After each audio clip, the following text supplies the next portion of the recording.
Welcome to my study today. All is a very small English word. It's very useful and it seems to move about the sentence quite a lot. Let's take a closer look to see if we can see how it works. And there's an exercise for you to practice. All used with a plural or uncountable noun is very common. In this example, all children love ice cream. And we mean here every one of a group. All sugar is fattening.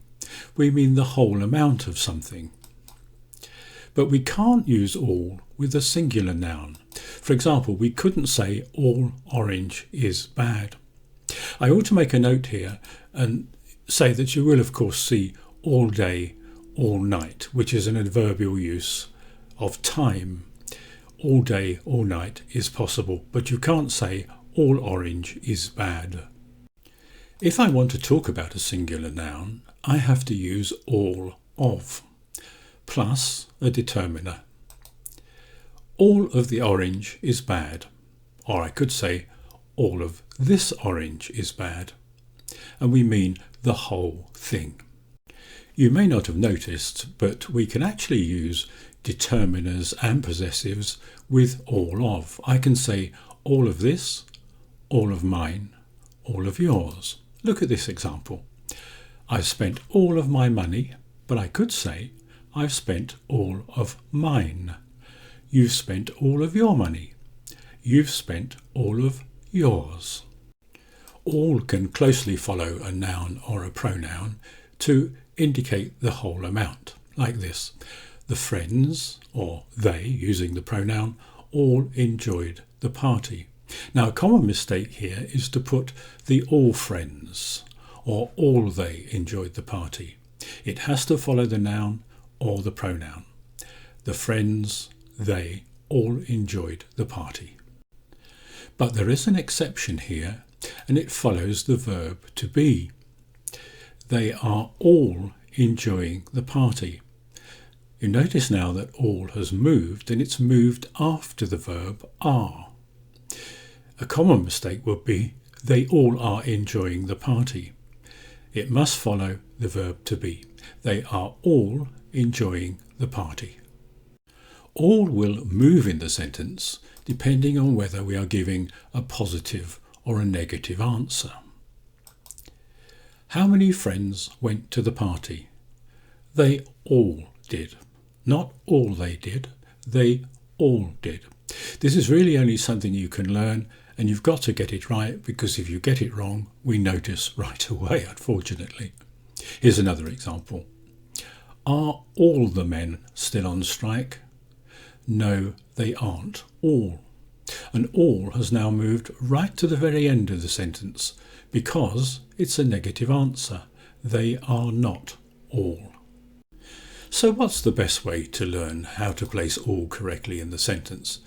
Well, I think collocations will really help. If you learn some fixed phrases and keep them in your mind and use them, don't try to learn too many, they will help you.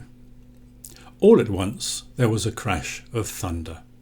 Now, all at once can mean two things. Here it means suddenly there was a crash of thunder. But here, don't eat your cake all at once. It means at the same time. Thanks for helping me. Not at all. Don't mention it. Now, this is a very useful, polite phrase. If you help somebody and they thank you for it, you can say, not at all. It's quite all right. Don't mention it. Would you like a bigger car? It's all the same to me. And that means I don't mind. Put some emotion into it when you use it. It's all the same to me. I don't mind. Mary was all alone. And that's another way of saying on her own. You are too late. It's all over. It's all over means it's finished. Because of global warming, the glacier has all gone now. Disappeared. Use a dictionary to find some more collocations and pick out the ones that you can really remember and the ones that you like. All is not easy to learn to get in the right place, and it needs a lot of practice. If you've enjoyed my lesson today, could I ask you to please subscribe below and ring that bell. Thanks. Now here are some exercises for you to practice. Exercise 1. Say whether all is used correctly by using right or wrong. Answers follow.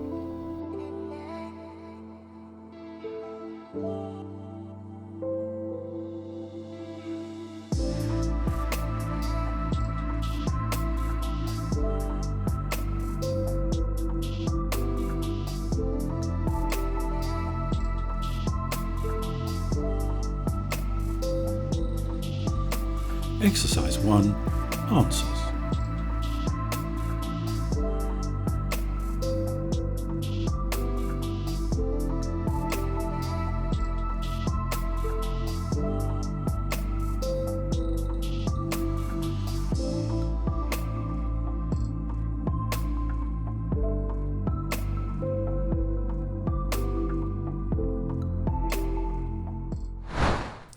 In our next video, we shall look at words that end in ing to see if we can get a better understanding of them. So, thanks for watching.